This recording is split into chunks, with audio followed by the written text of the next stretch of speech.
어려운 뉴스를 쉽고 친절하게 풀어드립니다. 친절한 뉴스입니다.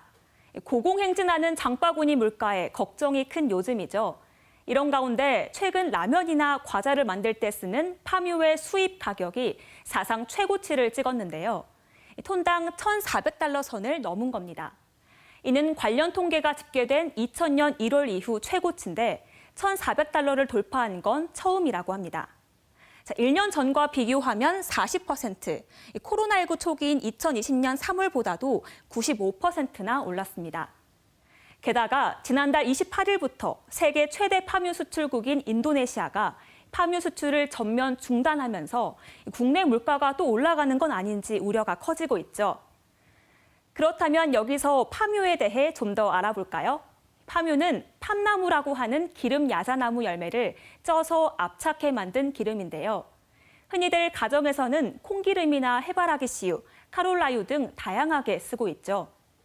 반면 파묘는 가정에선 쓰지 않지만 식용유 중에서는 전 세계에서 소비량이 가장 많습니다. 대표적으로 우리가 자주 먹는 라면이나 과자를 만들 때 들어갑니다. 가격이 싸고요. 높은 열에서 가열하거나 오래 보관해도 잘 변질되지 않아서 튀김 요리에 많이 쓰입니다.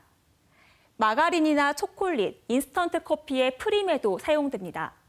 식품뿐만 아니라 파묘는 립스틱, 로션 등 화장품을 만들 때도 비누나 액상 세제에도 들어가는 등 우리 일상생활에서 다양하게 활용되고 있습니다. 그렇다면 최근 파묘 가격이 오른 이유는 뭘까요? 역시나 우크라이나 전쟁이 원인인데요. 우크라이나는 세계 최대 해바라기 씨유 수출국입니다. 거래량의 46%를 차지하는데요. 전쟁으로 인해 해바라기 씨유 등 수출이 막히자 식용유 대란까지 오게 됐고요. 대체제인 파묘 수요가 늘면서 가격도 치솟은 겁니다.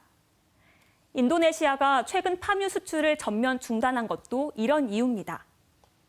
파묘가 대부분 이제 수출용으로 빠져나가니까 인도네시아는 이제 튀겨 먹는 요리, 식용유가 가격이 굉장히 민감한데 내수 시장에서 식용유 가격이 폭등하니까 대통령이 직접 나서서 자국의 식용유 가격이 안정될 때까지는 수출을 잠정 중단하겠다라는 이제 카드를 꺼내든 겁니다. 그렇다면 이런 조치가 우리나라에는 어떤 영향을 주게 될까? 지난 3월 기준으로 우리나라 파묘 수입 물량 중 57%를 인도네시아에서, 나머지 43%는 말레이시아에서 들여오고 있는데요. 다행히 라면과 과자 제조업체의 경우 이미 2개월에서 4개월 분량을 미리 확보한 데다 주로 말레이시아산 파묘를 쓰고 있어서 큰 타격은 없다고 합니다. 문제는 상황이 장기화됐을 경우인데요.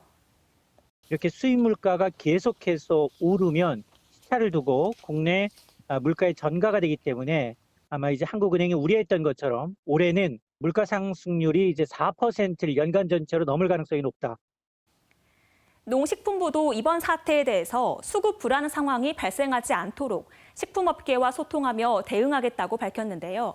이 파묘 가격 상승과 인도네시아 수출 금지가 물가를 상승시키는 또 다른 변수로 작용할지 지켜봐야 할 것 같습니다. 친절한 뉴스 양재희입니다.